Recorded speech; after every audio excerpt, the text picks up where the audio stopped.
Instead of asking what a tendon is, it's far more interesting to ask what would happen if it disappeared. Your muscles could still contract, your bones would still exist, but almost every movement would become dramatically less efficient. Running, jumping, climbing stairs, even walking would suddenly demand far more energy than your body was designed to produce. That's because a tendon isn't simply a rope connecting muscle to bone. It's a biological spring.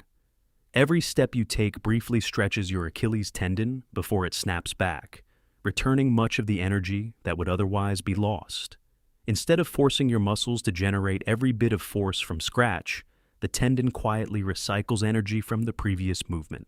It's one of the reasons humans can walk and run such remarkable distances with surprising efficiency. But that immediately raises another question. If tendons are constantly storing and releasing enormous amounts of force, why don't they simply snap? The answer is balance. A tendon has to be stiff enough to transmit force almost instantly, but it also has to be elastic enough to stretch, store energy, and release it again thousands of times every day. Too soft, and movement becomes inefficient. Too stiff, and the tissue becomes far more vulnerable to injury. Evolution found a remarkable compromise. Unlike the steel spring inside a machine, a tendon is alive. Every time force passes through it, specialized tendon cells detect that mechanical signal and begin adapting the tissue to better handle similar forces in the future. That process doesn't stop when the workout ends. Even while you're asleep, the tendon is still responding to what your body experienced earlier that day. It's always preparing for whatever comes next. And that's where the story becomes unexpected. Most people assume injuries happen because a tendon is suddenly overloaded. A healthy tendon doesn't become damaged simply because it's used. In fact, it depends on regular mechanical loading to stay healthy. The real difference isn't force itself. It's whether the tendon had enough time to prepare for that force. And that's where our own bodies quietly deceive us. Your muscles may already be telling you they're ready for more, while your tendons are still trying to catch up. And that hidden mismatch explains far more tendon pain than most people ever realize.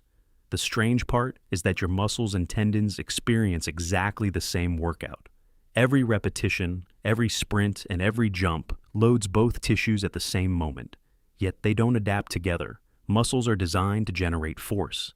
Tendons are designed to survive that force, store part of it, and release it again thousands of times. Those jobs require very different biology. Within weeks of starting a new training program, your muscles often become noticeably stronger, and movement begins to feel easier. Tendons change far more slowly. Their cells gradually reorganize the collagen structure in response to repeated mechanical loading, a process that continues long after the workout has ended. That creates a hidden gap. Your muscles tell you what you can produce today. Your tendons are still adapting to what you asked them to do days ago. As muscles become stronger, every extra kilogram of force still has to pass through a tendon that may not yet be fully prepared. That's why tendon pain often seems to appear without warning. Most people can't remember one dramatic injury. They simply notice that one day it starts hurting. The final workout wasn't necessarily the cause. It simply exposed a tendon that hadn't finished adapting to the demands placed upon it. Many researchers, therefore, no longer describe these problems as simple overuse injuries. A more accurate description is underprepared tissue. The tendon was asked to tolerate more than it had been given time to prepare for. That distinction changes the entire way we think about tendon injuries.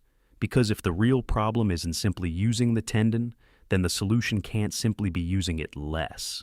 And that leads to one of the biggest misconceptions in sports medicine. Most people assume pain is a direct measure of tissue damage, but tendons don't work that way. A tendon can look abnormal on an MRI and never cause symptoms, while another can appear almost normal, yet make every step painful. The scan doesn't decide whether something hurts. Your nervous system does. Pain is the brain's protective estimate of how much it trusts a tissue to handle the forces about to pass through it. That estimate changes constantly. Recovery, sleep, previous loading, stress, and even what you did several days ago can all influence how protective the system becomes. That's why tendon pain often seems unpredictable. The first few steps may hurt, then gradually become easier.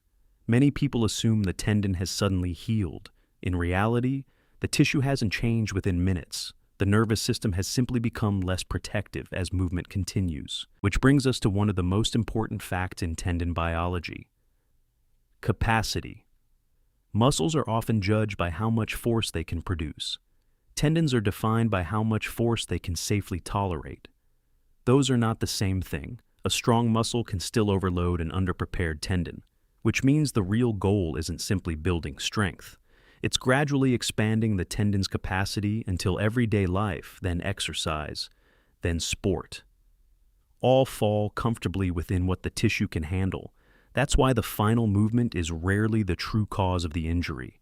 It simply exposes a problem that has been developing quietly beneath the surface. And that completely changes another piece of advice almost everyone has heard. If a tendon becomes painful, should you simply stop using it? At first, that sounds completely reasonable.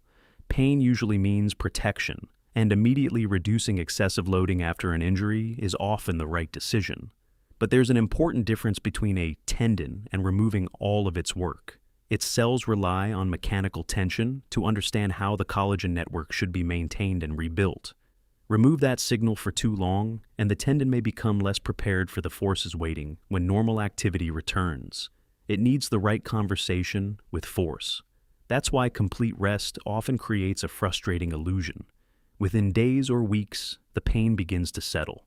Walking feels easier. The stairs don't hurt as much.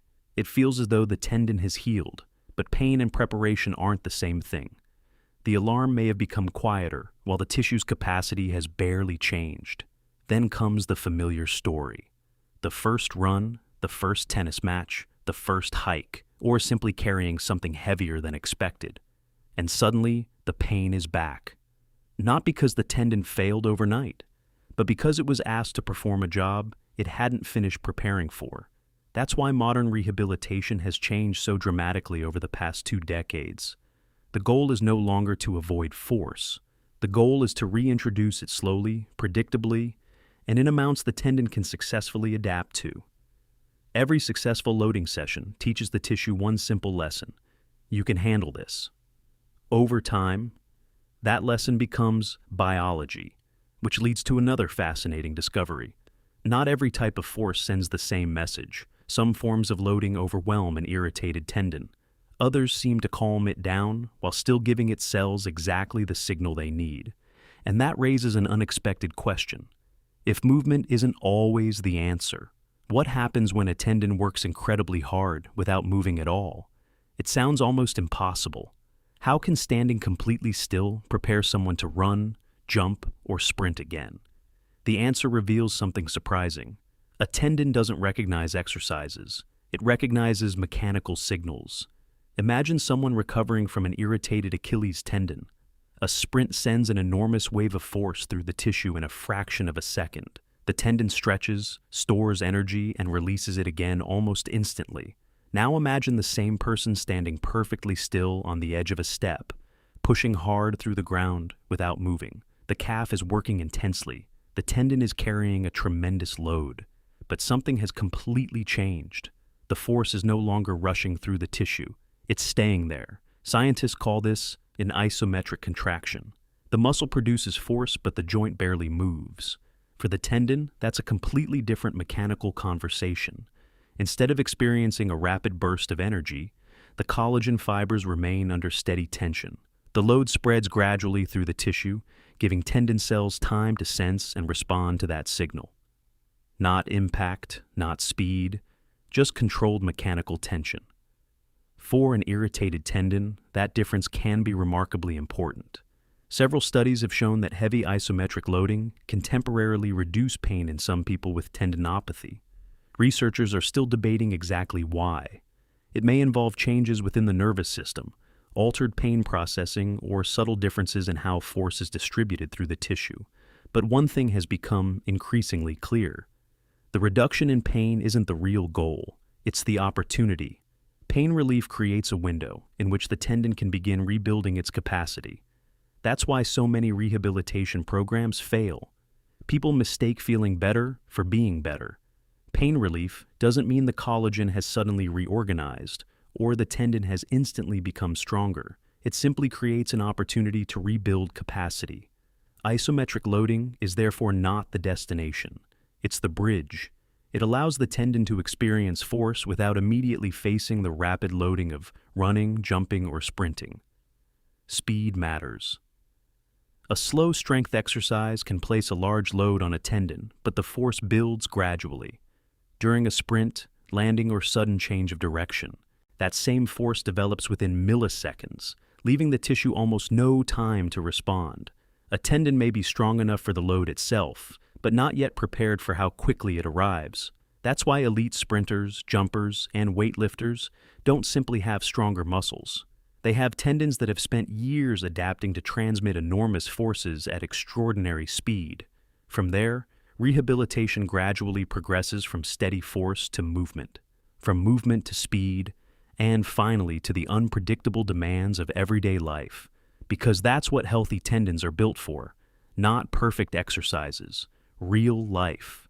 Remember what we discovered at the beginning. A tendon isn't simply a rope connecting muscle to bone. It's a living spring. Every step, every jump, and every stride briefly stores mechanical energy before returning much of it to the next movement, making human movement remarkably efficient. For decades, tendons were thought of as passive cables. We now know they're living tissues that constantly sense mechanical load, remodel themselves, and adapt to the forces they're asked to handle. Your tendons have been quietly carrying you through millions of steps since the day you were born. In many ways, tendons teach one of the most important lessons in human biology. The body doesn't adapt to your intentions. It adapts to the demands it experiences repeatedly. Perhaps that's why tendons remain invisible for most of our lives. They ask for no attention, no admiration, no recognition. They simply work, quietly storing energy, quietly making movement possible, until the day they can't. And maybe that's the greatest compliment a tendon can ever receive. When it's healthy, you forget it even exists.